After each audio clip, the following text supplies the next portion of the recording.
are Gita from Zero once again, and we're on session 28.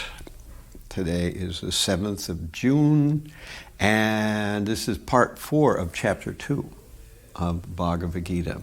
So we hope to cover reincarnation. We're going to talk about briefly the 6 darshans, some evidence of reincarnation, and Sankhya philosophy. These are kind of topics we'll cover. And this is our overall view here. We just talked about 6-7, reincarnation, 6 darshans, evidence, Sankhya philosophy, that's 28. Next week, 6-14, we're going to do a recap, and we might be doing a recap of the first, from 10 to 30, we might be doing a recap of that, but probably we'll move into the next section of Bhagavad Gita, which is 10 to really 31 through 38. It's a different section than the section we're just completing today. So these are all different sections of Bhagavad Gita, and that's what's coming up next week. I'll try to get an update on the future sessions, so you can either attend them or see them online at Gita from Zero. So today,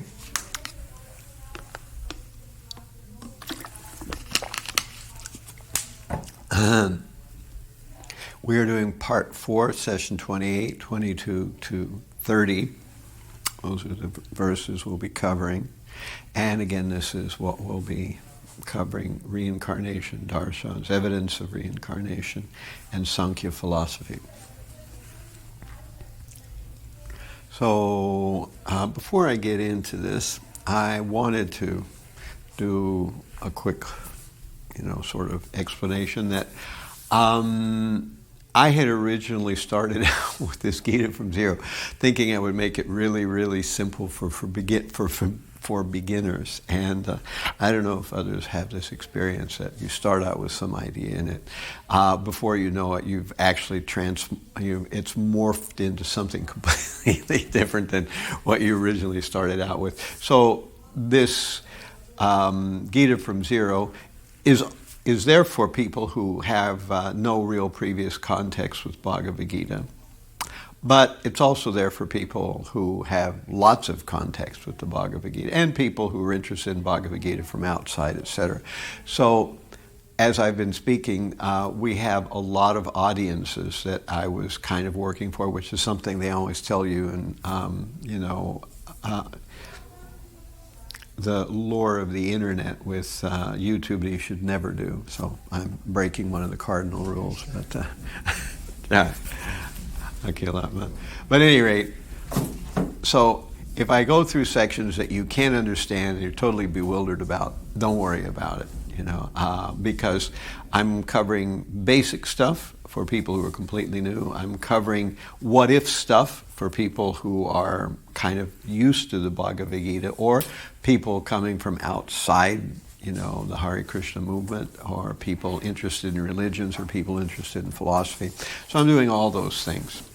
And again, if I come to a section that isn't your cup of tea, or you feel somewhat lost in it, don't sweat it, just move on, And here we go. So we're going to work our way through 22 through 30, which is 9 verses. And we've been talking about verses 2:22 to 30. It should say 2:22 through 30 instead of 1:22. If we're talking about these verses, then these verses 110 to 130 are kind of not the body section of Bhagavad Gita, where Krishna begins his opening exposition to Arjuna, and what he basically explains is how the soul is different from the body, the nature of the soul, the nature of the body, how the two are different, how the soul is never destroyed under any circumstances, and how the body can never be protected under any circumstances, because ultimately it will die one way or the other. So we're kind of in the last third of those verses. So there were, from verse 110 to 130, that's 31 verses, which was too much to fit into one section. So we kind of took it in 10 verse segments, and we're doing the last 10 or 9 of those verses. So here's 22. As a person puts on new garments, giving up old ones, the soul similarly accepts new material bodies, giving up the old and useless ones. So I want to highlight this verse as one of the key verses in this section because it has one of our important analogies. The important analogy here is that we get up and we put on clothes, but we are not the clothes. And following day we put on a different set of clothes. So this is happening, and we see it from day to day. But in a similar fashion, from lifetime to lifetime, the soul puts on different bodies, just like people put on clothes. So the body we have now, we have not always had, and at some point we'll be forced to give it up. Just like an old worn-out dress or an old worn-out suit of clothes. We put it aside forever and then we wear something new. So this is a key analogy. We're going to come back to this, but this is the first of our 9 verses. 23. The soul can never be cut by any weapon, nor burned by fire, nor moistened by water, nor withered by the wind. So it's interesting, Krishna is telling Arjuna the same thing kind of over and over again, slightly differently, which is there for repetition and for memory, and as well to highlight that the same thing can be seen through different points of view. So you can take weapons, and those weapons can be, used, but they can't touch the soul.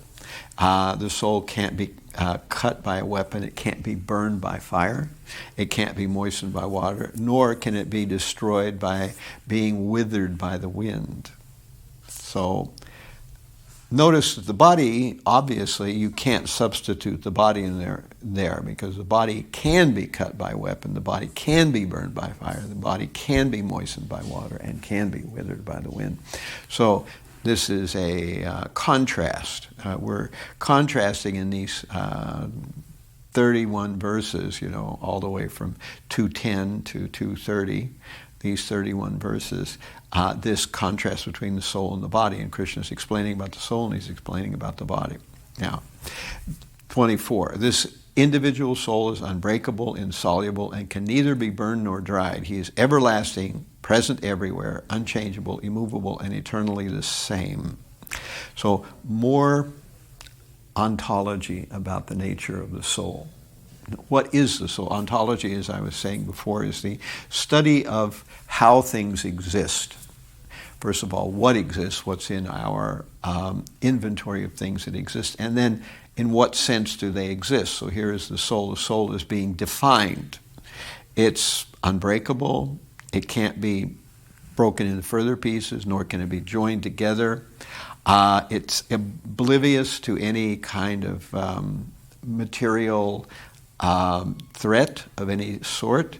And as we heard already before in the very beginning, it's everlasting. So the soul never disappears. The soul is present everywhere, not meaning that like the super soul we are present everywhere, but there are souls everywhere in the universe, wherever you go, whatever planet, whatever time. There are always souls. And the soul is unchangeable.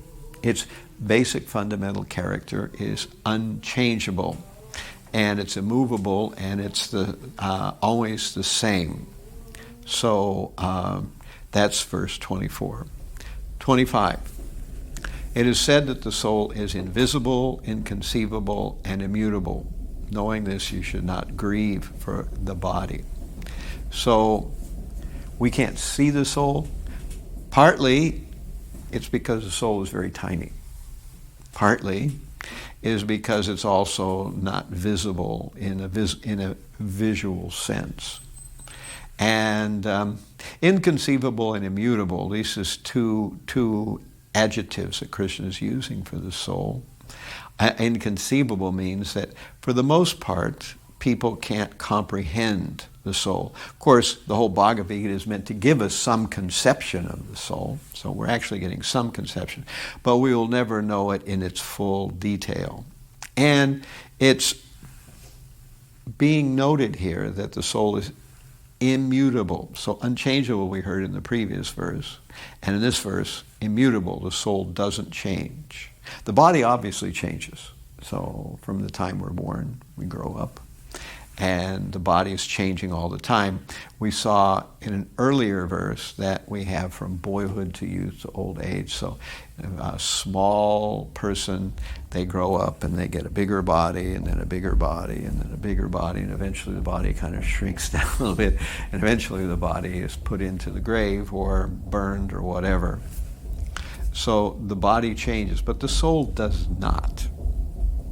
Now, with 26, before I start there, any questions about, Yeah, in the... Let him hold it for you. Okay, so in the verse 24, it does talk about the properties of individual soul, and also it says present everywhere, and immovable. I'm just confused about how does that relate to an individual soul, these two properties, present everywhere and immovable. Immovable, right. So as far as present everywhere, there's two ways you could take it. One way is that the soul is aware of everything, which we obviously are not. You know, I'm not aware of what's going on even upstairs at this moment, you know. So my consciousness and my soul is not present everywhere. However, the Supreme Lord is present everywhere at all times. But as I was mentioning before, the present everywhere suggests the fact that the soul which we are discovering, Prabhupada explains in his purports, is 1/10,000th the size of a tip of a hair. So it's submicroscopic in its size, and it's situated in the heart of every living being. So not just humans, but insects, microbes, and plants, and anything you can imagine. All those things have a soul.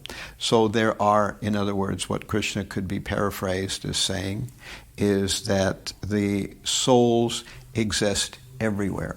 In another place, we have that the souls are sarvagata. That's another Sanskrit words that are used to describe the souls, which mean they are present everywhere. Their gata is location or attainment, so they have attained every location. So that's the other thing. Now, as far as immovable, means that it's actually, I think, it's a synonym for unchangeable here in this context. I could think about it a little bit more and maybe, get back to you on that. But as far as I can see, it's a synonym for immovable. It does not mean that the soul, well, in one sense, the soul doesn't move. It's the body that moves throughout the, perimeter of the material world. So the soul is in one spot within the body, but it's the body that moves in its perspective of the body. So that's how I would kind of respond to your question. That could be open to some more there, but at least that's the best I can do at the present moment. Other questions? Okay. So now, after doing this sort of ontology of the soul, Krishna is shifting his focus. And here, Krishna is giving Arjuna other arguments. And some of these other arguments are ones Krishna himself doesn't believe. But he's using them as contrasting arguments. So if we say, for the sake of argument, X, Y, or Z, then we could also, see that even from that point of view, you come to the same conclusion. So here, Krishna in 26 is saying, if, however, you think that the soul or the symptoms of life is always born and dies forever, still you have no reason to lament, O mighty armed. Now, Prabhupada will explain in the purports there that there are many atheistic and Buddhistic views of the nature of the self, the soul, that do indeed conceive of the soul as being created at some point and then ceasing to exist at some point. And Krishna is suggesting that if you believe such arguments, Krishna doesn't, and they're not supported by Vedic literature, but if you do believe those arguments, still there's no reason to worry about having to kill your kinsman. So Arjuna is having to fight a battle against Bhishma and Drona and many other relatives. And so he doesn't want to fight people he knows and loves. But Krishna is describing that, well, Arjuna, you know, according to our Vedic philosophy, that the soul is eternal. And I've just explained all these things about it. But even if you don't believe that, still, if the soul is always born and dies forever, still there's no reason to lament. Why? Because if something only exists in the interim, it hardly matters. You know, something didn't exist, it exists, and now it doesn't exist again. So at some point it's going to non-exist anyway. So that's also, as Prabhupada put it, in a war or something, people drop bombs on each other and lots of chemicals. And so nobody thinks, oh, this poor bomb is going to be gone forever, you know, it's exploding. You know? Well, nobody laments the loss of chemicals. If that's actually the way you view the nature of the soul and the body, that there is no soul and there's only the body, then still. So next week, probably, from 31 through 38, we're going to see another group of arguments that Krishna will give Arjuna that are not exactly the most important arguments or the philosophical arguments. They're arguments based on suppositions and what some people might think. All right, so just if you have a question, just let me know right away. So here we have 27 through, man, I really didn't look at this very well. No, this is right, 27 through 30, but it should still say 22 through 30. So one who has taken his birth is sure to die, and after death one is sure to take birth again. Therefore, in the unavoidable discharge of your duty, you should not lament. So Krishna is bringing around now to Arjuna's duty, which he will do beginning with 31 again. He'll get very deep into this concept of Arjuna's duty and why he should do what he's trying to avoid doing right now, which is fighting in the battle. So 28. All created beings are unmanifest in their beginning, manifest in their interim state, and unmanifest again when annihilated. So what need is there for lamentation?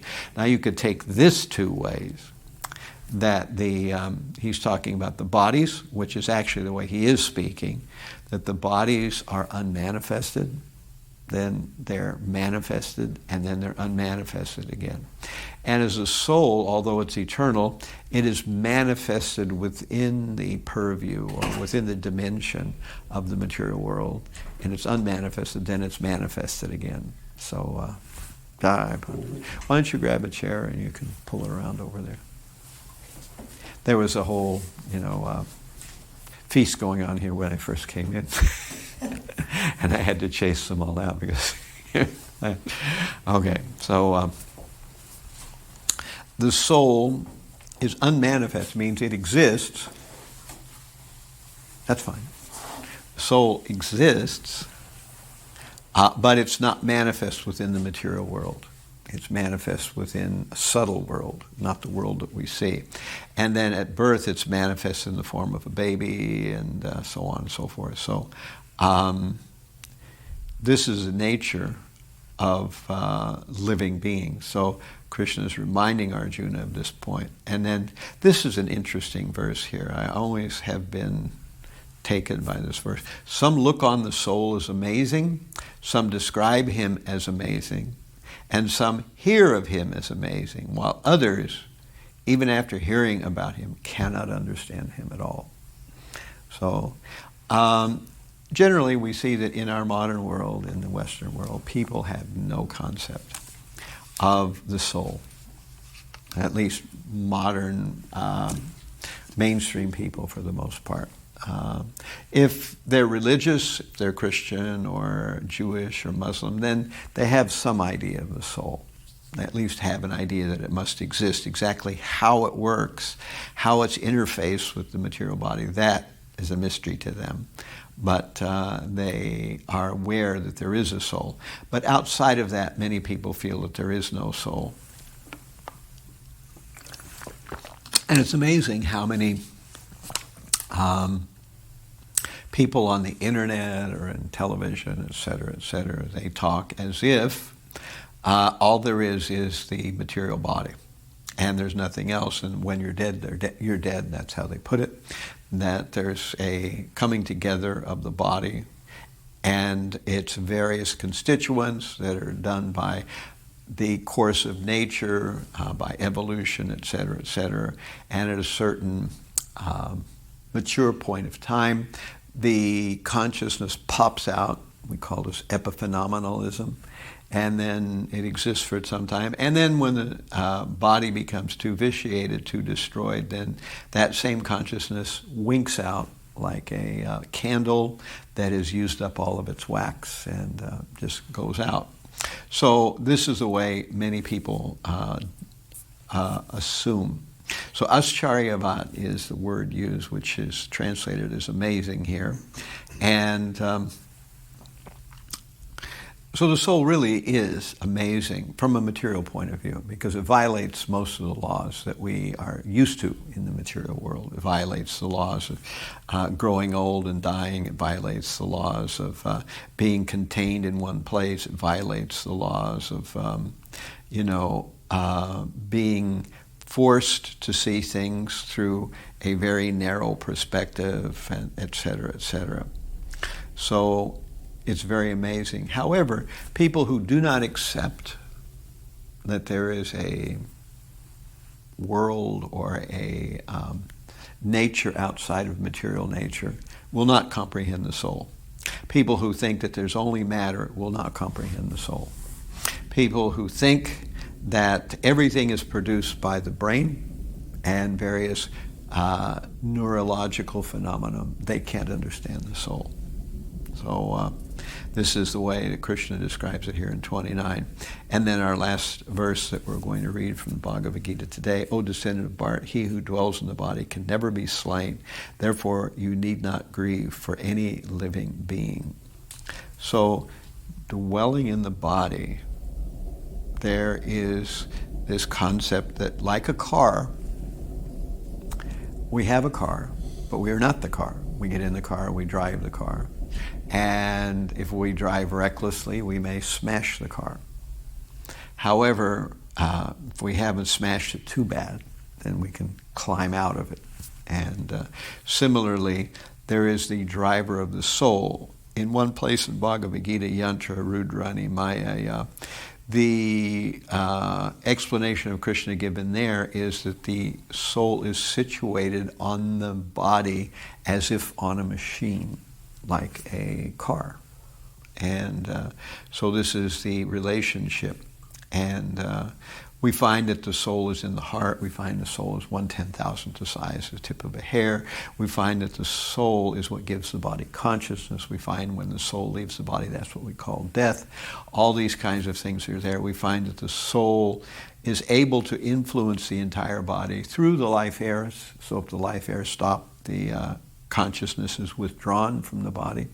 And similarly through the bloodstream. And if the blood stops flowing, then similarly the consciousness is stopped. If we put a tourniquet around one part of the body, that part loses consciousness. Any questions about that before we kind of unpack some of this 9 verses? Yes. He'll hold it for you. So Maharaj, the last philosophy described is actually which philosophy? That there is no soul, and the things are just appearing and then disappearing, and then no need to grieve. Yeah. Which philosophy of the philosophies we know? Yeah. There's a lot of philosophies like that. That's the question you're asking. Yeah. I'm going to talk about that in a minute. In the purport, Prabhupada highlights the Lokayatikas and the Vaibhashikas, and he kind of gets into it, not super in detail, but we're going to talk about that in a minute, because what I like to do now is when I explain, first read the verses, then we kind of go over some important verses, like here's the changing bodies. Vashamshi jirnani yatabhihaya navani grananti naroparani tatasharirani vihaya jirnani anyani samyati navani dehi. Now there's a real tongue twister for you. That's one of the most difficult to say verses, at least for me, because of the similarities of the words, and you really have to watch what you're saying there. So, and it explains, or it's that it was the first of the verses we read today. As a person puts on new garments, giving up old ones, the soul similarly accepts the new material bodies, giving up the old and useless ones. And in our original Bhagavad Gita art, we had this where it shows a person changing their outfit and the body's changing, and so on and so forth. That this is the analogy there, the change of the body and the changing dresses. We change dresses, we change bodies. And then we again resort to this analogy, the two birds in the tree, one being the enjoying bird and the other the witnessing bird. So one bird is trying to enjoy the fruits of action in the tree, and the other is simply witnessing. And the process of Krishna consciousness is the witnessing bird, namely the supersoul, is waiting what day, what year, what lifetime will this soul that's just trying to enjoy the fruits of the bodily activities, when will they finally give it up and turn to me? So here it is in the Vedas, like the Mundaka Upanishad, as well as the Svetasvatara Upanishad, compare the soul and the supersoul, two friendly birds sitting on the same tree. One of the birds, the individual atomic soul, is eating the fruit of the tree, and the other, the bird, Krishna, is simply watching his friend. Of these two birds, although they are the same in quality, one is captivated by the fruits of the material tree, and the other is simply witnessing the activities of his friend. Krishna is the witnessing bird, and Arjuna is the eating bird. Although they are friends, one is still the master and the other is the servant. So we hear that in the Brahma Samhita, that there are many living entities, but one living entity is the original living entity, and we hear this in many other places in Vedic literature. So we talked about this a bit last week. I'm not going to get further into this now, as opposed to what Tulsi was explaining. These are some of the points I culled from Prabhupada's purports. These are some of the main points. We talked a little bit already about the bird in the tree analogy, which Prabhupada brings up in these verses that we spoke about today. And then Prabhupada talks about Vedic weapons, which is interesting because, Prabhupada says that in that Chindanti verse where the soul cannot be cut, dried, or burned, he said that right now, mostly in warfare, we know of fire weapons, but there are air weapons, and there are water weapons, and there are weapons of other types of material elements, which are unknown in our modern technology, but they were known in the Vedic times. So that's kind of what's allusion there. What the allusion is, not illusion, but allusion is there to those kind of weapons. And in his purports, Prabhupada talks about Mayavada theory. So the idea of Mayavada is that we are absolutely one in the same with the Supreme Lord. So Prabhupada explains, how can we explain that the individual soul is somehow crafted from the oversoul by something called illusion? First of all, where does illusion come from?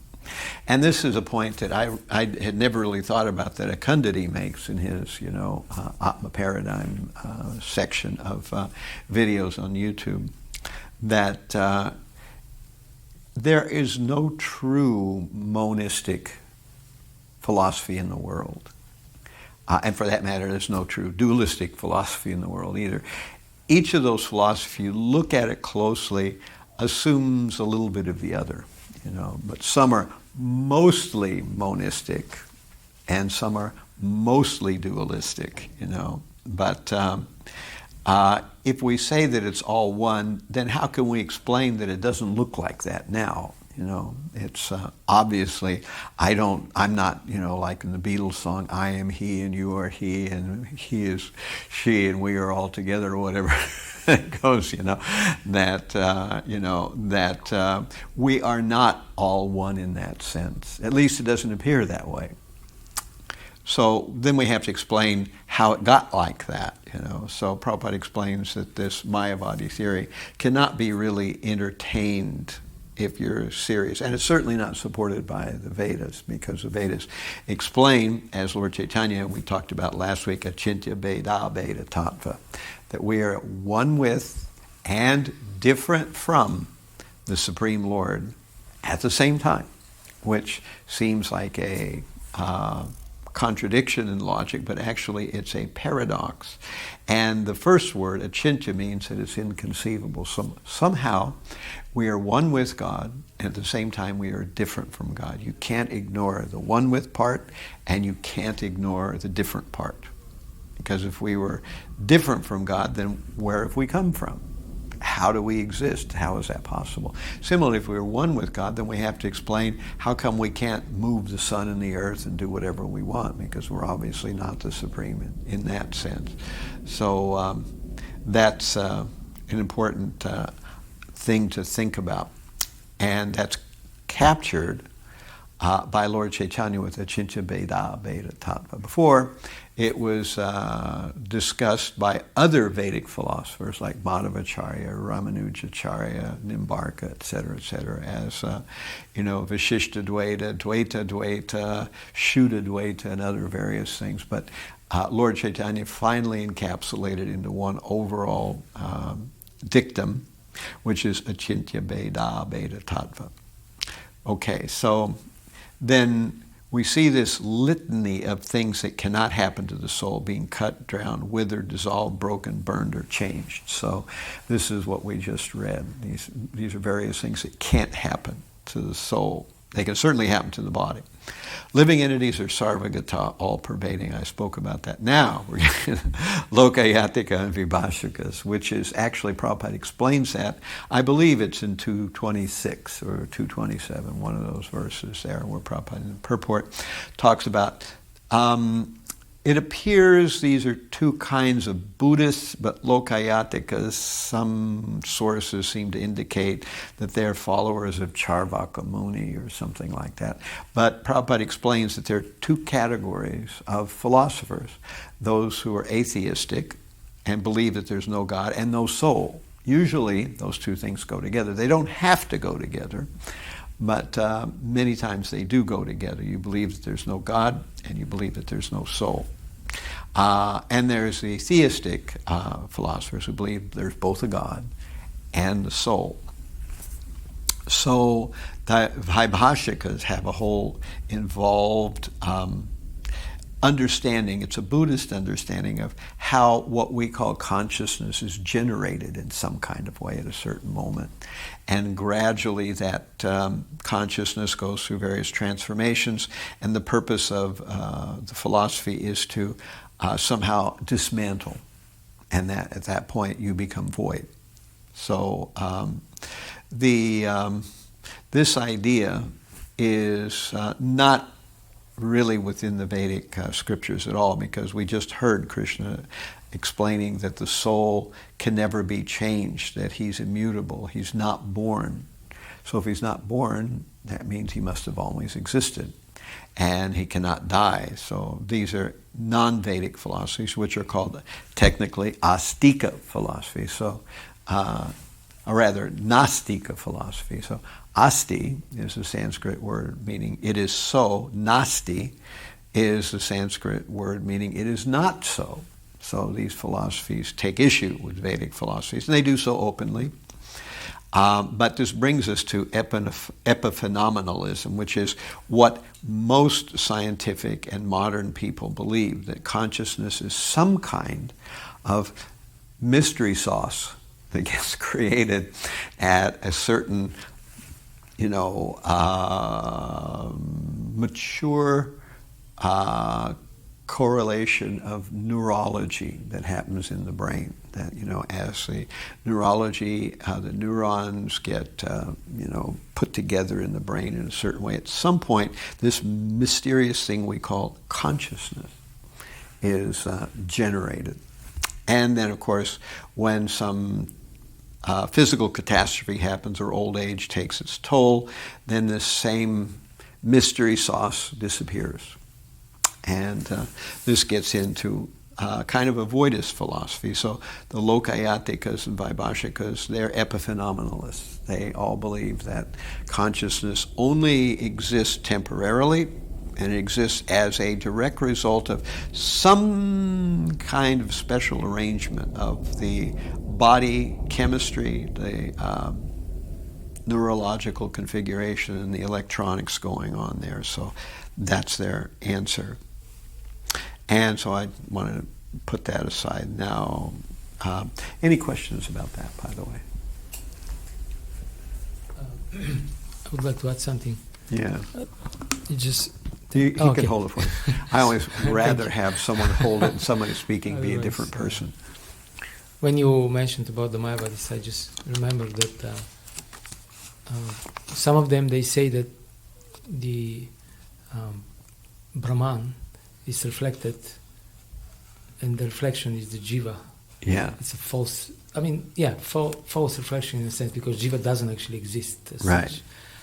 And in the Tattva Sutra, I believe, Jiva Goswami makes the argument that this is illogical because, first of all, Brahman, for something to be reflected, it has to be some vishesha, some unique characteristics that right. actually separate and set him aside from anything else. But right. first of all, there is nothing else. There is only Brahman, according to them. Right. Nirguna Brahman. And there is no vishesha in Brahman. Right. There's no vishesha, there's only samanya. Right. And on the top of it, there is also not a mirror or any surface to reflect on Brahman, because right. There's only Brahman. Yeah. and even if there is something else, it cannot fit Brahman, because Brahman is all pervading. Right. So this thing that reflects has to be confined in a certain form. So all these logical faults and errors in the Mayavad philosophy, and also the very existence of Maya, or they are not sure whether it exists or not. Right. They Does it say, exist or not? If it exists, it cannot be explained. It's like a magic. So all this, it makes this philosophy just doesn't explain anything, actually. Right. Well, it has many self-contradictions, which are hard to, in a logical way, tie together in some kind of package. Every philosophy in the world has things that have to be accepted because they can't be tested one way or the other. But at least that philosophy has so many internal contradictions that it's very difficult to actually accept it on any level. So the interesting thing is that in the Atma paradigm, Akandati talks about samanya and vishesha, which is a very basic, Vedic concept, oneness and difference. So they're always working together. Everything has to be one with everything in some senses and also different from it in some other senses, That in one sense, all the people of the world are one thing because we can speak about them that way. But in a certain other sense, certainly they have different, faces, different bodies. They have different names. They have different families.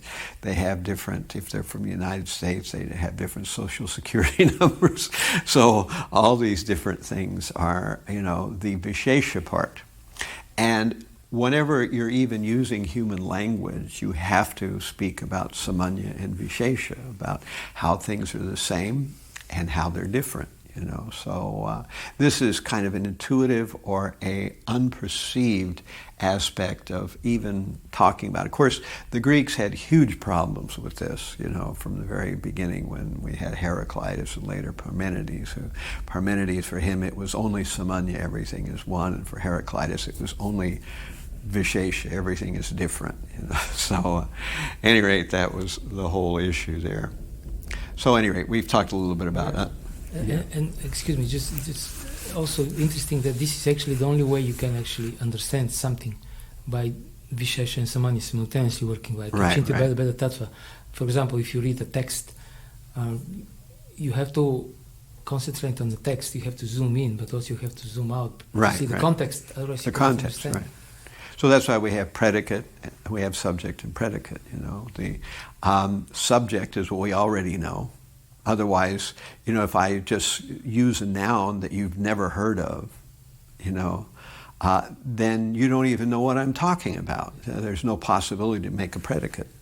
Similarly, if I don't make a predicate which says something different about that noun that you didn't know before, I'm not telling you anything that makes of any use to you. If I say, something like half of all married people are men, or something like that. Maybe it's not 50-50. But it's not.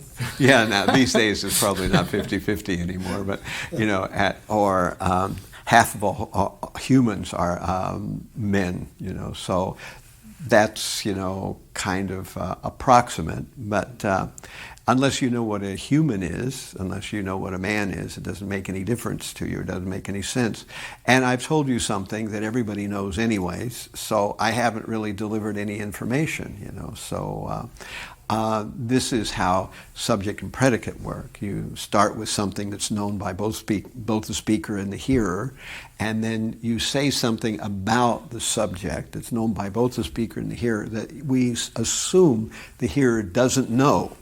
And so that's how human language works. That's how logic works too. What's that? That's how logic works too. Right.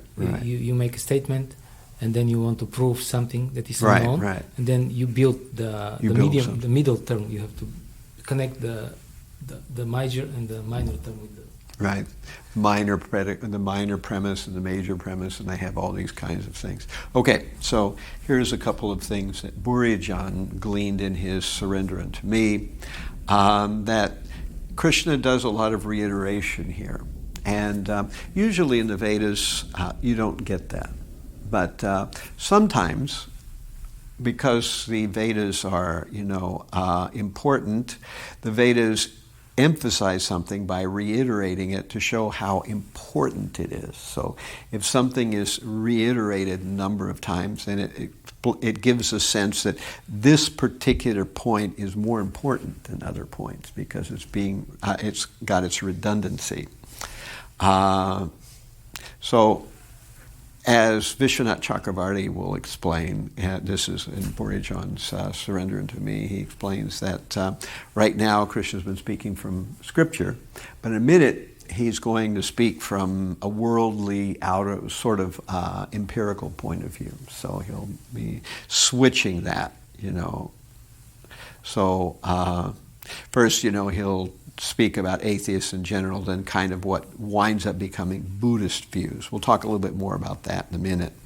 So Baladev Vidyabhushana takes the amazing verse. Some look on the soul as amazing, some describe him as amazing, some hear about him as amazing, and others, even after hearing about him, cannot understand him at all. And he applies the adjective amazing to all the different nouns in the verse, So some hear of the soul is amazing. So the soul is amazing. The people who hear are amazing, and what they understand is amazing. So then some describe him as amazing. The description is amazing. The people who are doing the describing is amazing, et cetera, et cetera. So I won't get into that in detail, but that's there with Baladev Vidyabhushana. It's described in Buryajan's points. And so I wanted to touch a little bit on this Saddarshan, because we hear about this. And again, if this is beyond your ability to grasp, don't worry about it. But because we're going to be talking about Sankhya. And this is a word that gets sort of bandied about in this part of the Bhagavad Gita in a number of places. And to properly understand what this means, it's a very technical term, and there's no real good English equivalent to it. But we begin to see kind of what role Sankhya plays in the overall Vedic inventory of concepts. So we can start with there's a really nice book called Saddarshanam. That's this book here, camera. And this book here is it was written by Suhotra, and he describes in brief these different 6 systems, and then he describes each one in somewhat detail, how it works. And so these are ancient systems in India.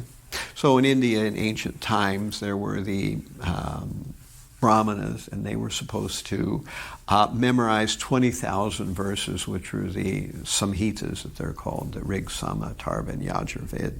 So they would memorize those, and then they would go on to memorizing the Brahmanas, which are how to apply these and to make incantations for mostly householders and people to get good results in their everyday activities. Then one would graduate from that onto what were called the Aranyakas, which meant that you were preparing yourself for living in the forest, and detaching yourself.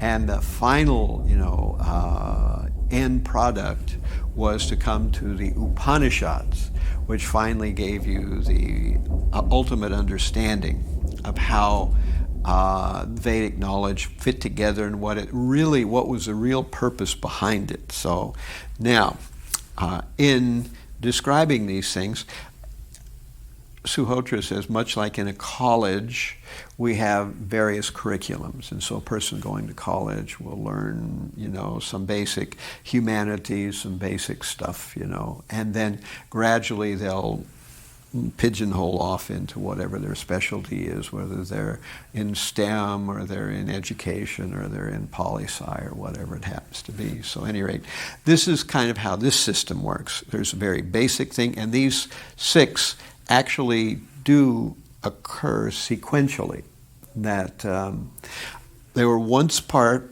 of an entire whole system, and they were taught as a collection of things.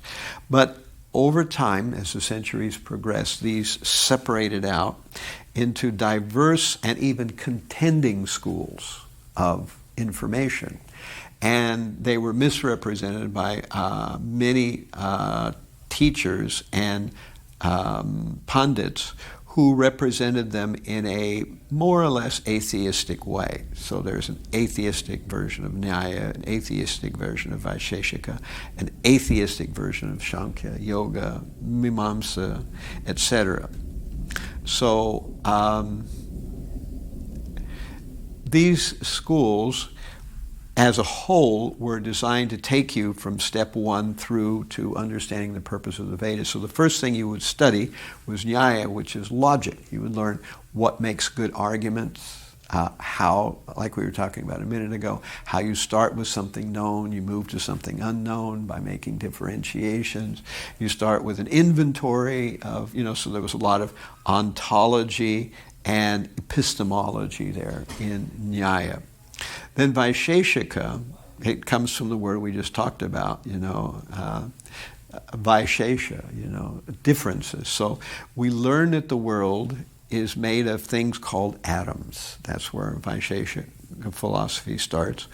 And Vaisheshika philosophy describes why be attached to these things, which are just collections of atoms, and eventually they will go their separate ways. So that's where you first learned about how to put ideas together, how to think properly. Now you're learning about the nature of the universe being composed of these particulate items that we call atoms. By the way, I'm starting to believe there's a real difference between the the atomic idea of what an atom is in the Vedic system and our modern scientific idea. It's quite different concepts. There's some similarities, but they're not just two names for the same thing as far as I can tell. Now, Sankhya is where, now that we've learned about atoms, we start to learn how reality is composed. And it's composed of 24 elements, which we'll take a look at in a minute. But I'm just going to explain that. Now, once you've started to realize that you know how to speak, you know how terms are used in the Vedic system, you know that they're atoms, and now you know how reality works. Now you come to the next section, which is yoga, where you put all that aside and you learn that by controlling your breathing and your posture, you can go inward and begin to purify your nadis or energy channels, and eventually learn about the life airs from an actual experiential perspective. You're not just hearing about them in some kind of, artificial or some abstract way. You're actually experiencing them in your own life, in your own body.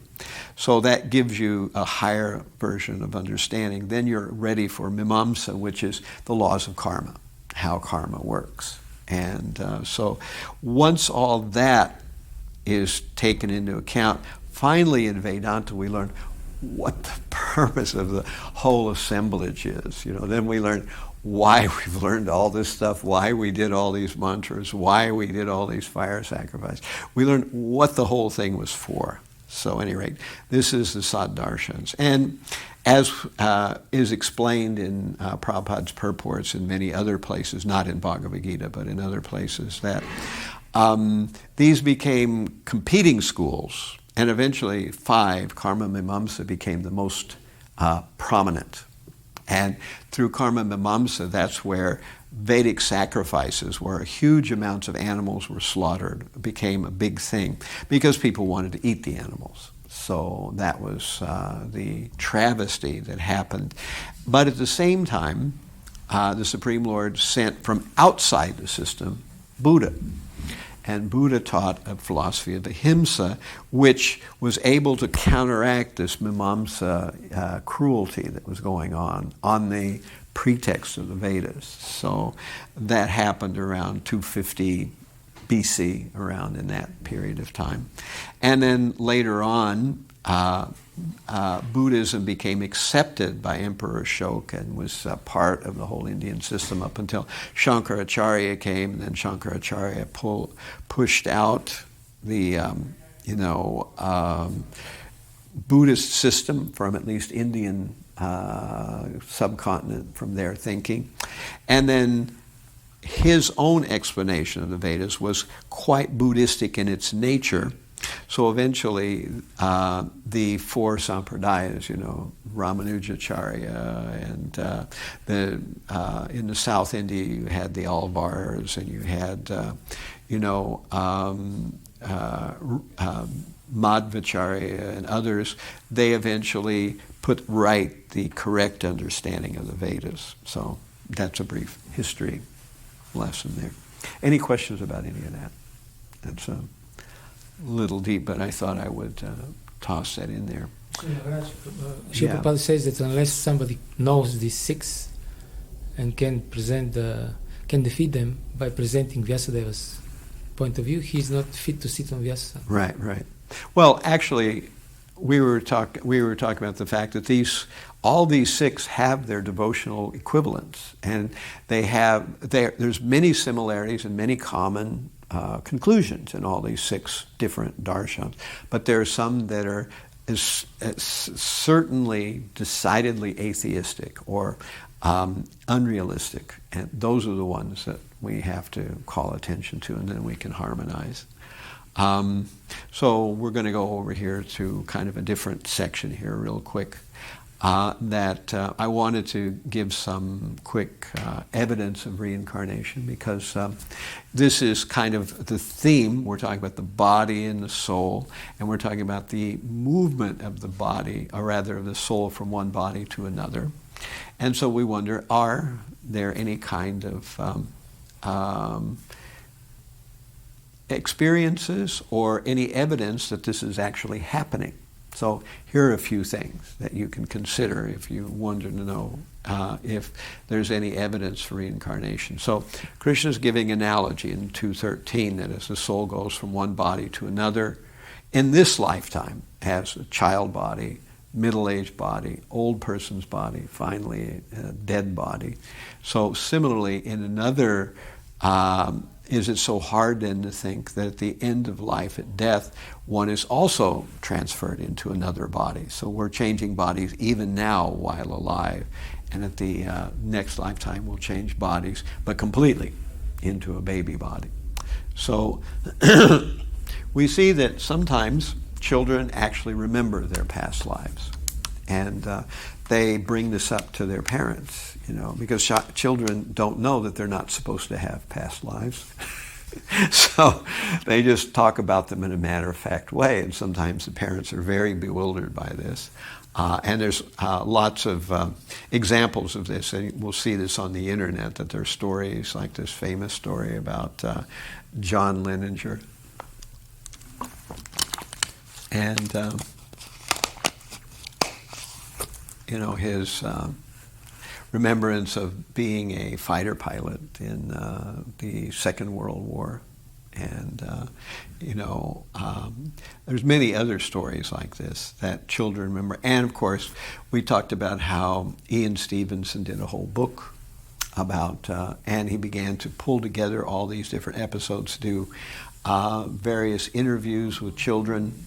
And he was working under the auspices of the psychology department of the University of Virginia. Now Jim Tucker took over for where Ian Stevenson left off, because Ian Stevenson is no longer living. So we also see this other thing, hypnotic regressions, where through hypnotic regressions people can be moved in their consciousness to a previous body and experience, the episodes and histories and even the visual and smells and everything of a previous lifetime. So this is something that people are exploring now. It was originally the intention of hypnotic regression was to regress people to find out why they have difficult experiences in their present body, which sometimes came from early childhood experiences, or we've discovered that they come from some episode that happened in a previous lifetime altogether. So sometimes people have out-of-the-body experiences. So it's then reasonable to think if we can go out of our body and come back in at another time, then it's not so difficult to believe that we can go out of the body and go into another body at some future time. So these are out-of-the-body, near-death experiences. These are not exactly the same thing, but people have these experiences. A lot of people, not just one or two, but it's something that does happen, not with everybody, obviously, but there's a certain percentage of people who've had these experiences. We see that some people have irrational fears, and these can be from experiences they've had not in this lifetime, but in a previous lifetime.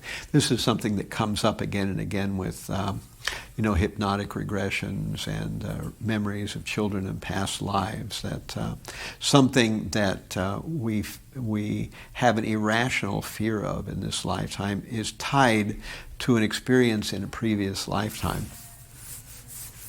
And sometimes people have not only phobias, but extreme abilities, savants, people who have the ability to play a musical instrument at a very early age, or some children who do math at an inconceivably young age, where you wonder how they get those abilities. So that's there. We have déjà vu. Sometimes this feeling of having been somewhere or seen something before. Xenoglossy is another interesting phenomenon which happens during hypnotic regressions, that sometimes people will be regressed into a previous lifetime, and they'll start speaking a different language, and which is surprising that in their normal consciousness they don't know that language, but in a hypnotically regressed state, they'll just start speaking a language, and so they have to bring, when they're doing these kind of regressions, they have to sometimes bring someone who knows the other language to find out what they're saying. And on top of it, sometimes they're not speaking a modern form of the foreign language. They're speaking a more archaic form.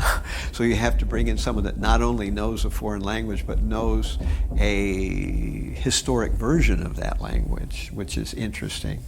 And there was one occasion where I saw in a hypnotic regression where a lady was asked to explain where she had lived in another country when she was in a previous lifetime. And they brought her a map. And she looked at the map and she pointed out the location on the map. Then they put the map away and they brought her out of the hypnosis and they asked her, can you show us on the map where you think you were born? She couldn't. And she said, well, I can't even see the map. I have to put my glasses on. But a minute ago, she, in the hypnotic regression, was able to see the map and she didn't need her glasses. So that's strange. We begin to see how unusual this world really actually works. And of course, we have desire to be of the opposite gender. That's something that we see a lot of these days.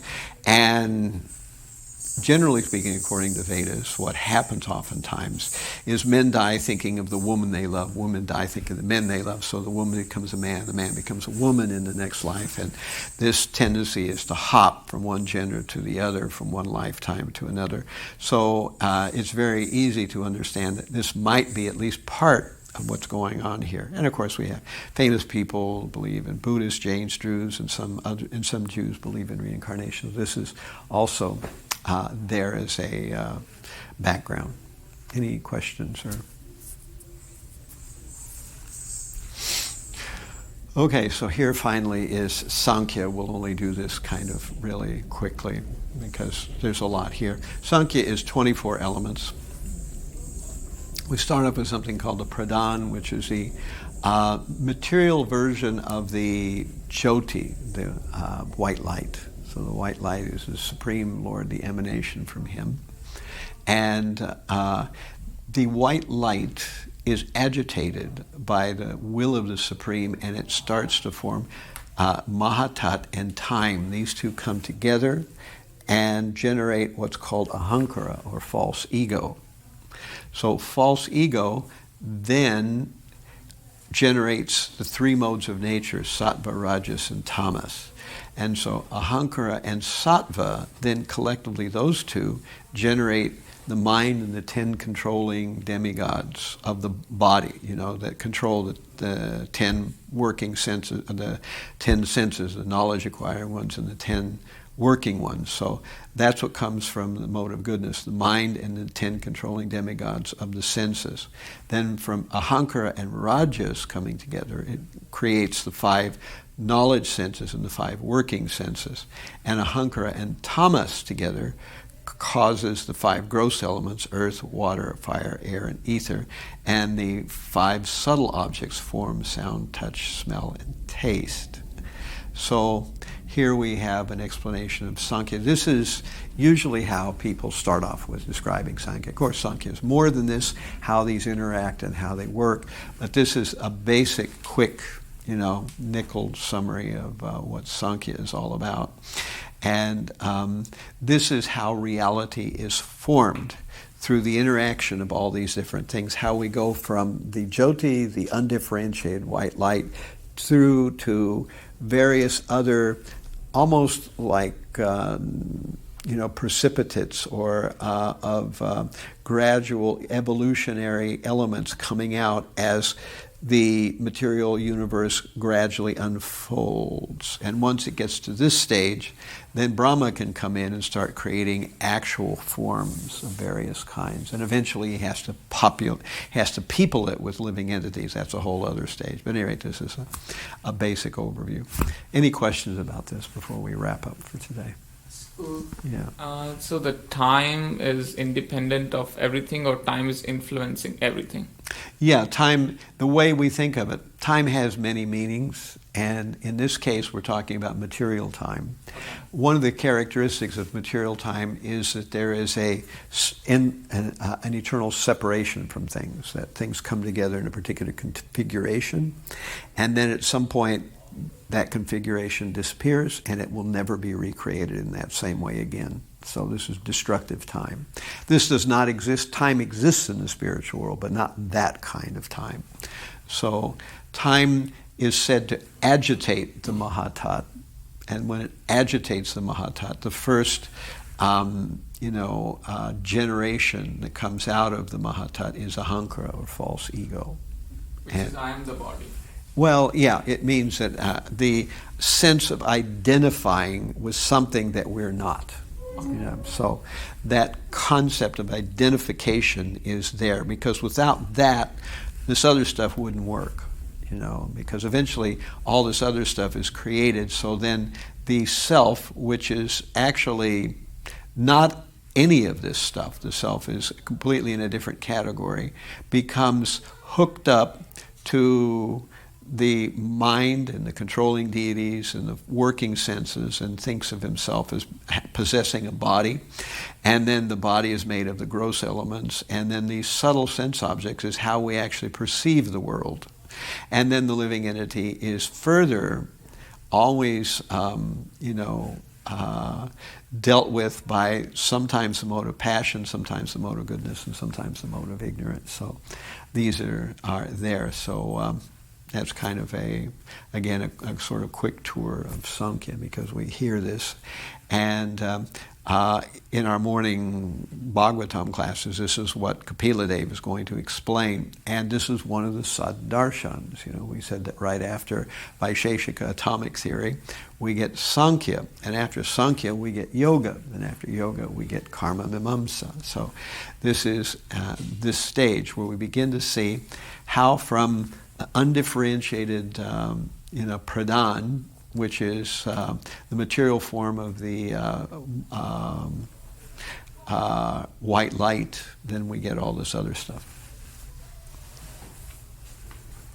All right. Okay, we have Tulsi's going to ask a question.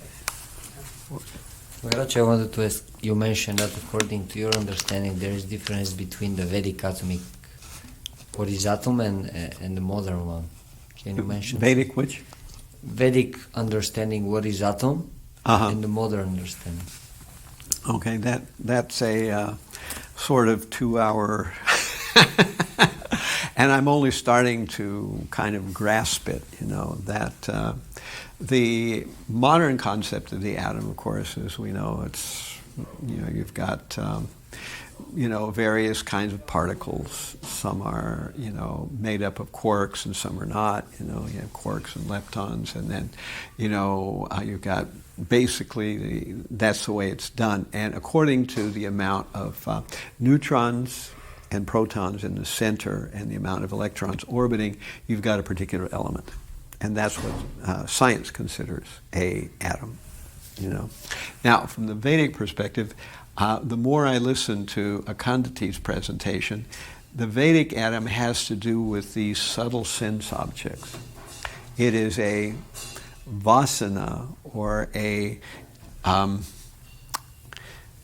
other words, every object in the world has a substrate that contains within it these attached, he calls them icons, or attached perceptions. So, like an apple, for instance, an apple has a form, it has a color. So under form, we see that this particular sense object called an apple has a form. It's got a shape. We all know what apples basically look like, and it may be green, it may be red in color. Then it has a sound. If you bite it, it has that,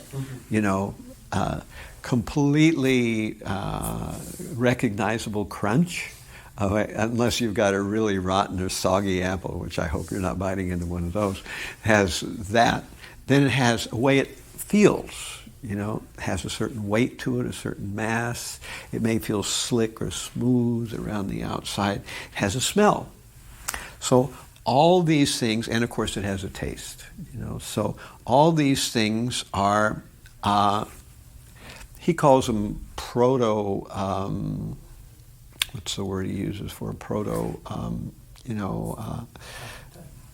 I forget the word he uses, but maybe. Archetypes. At any rate, there's this collection of experiences that we get. When we come in contact with an apple, then we can, at our disposal, get in contact with these various experiences.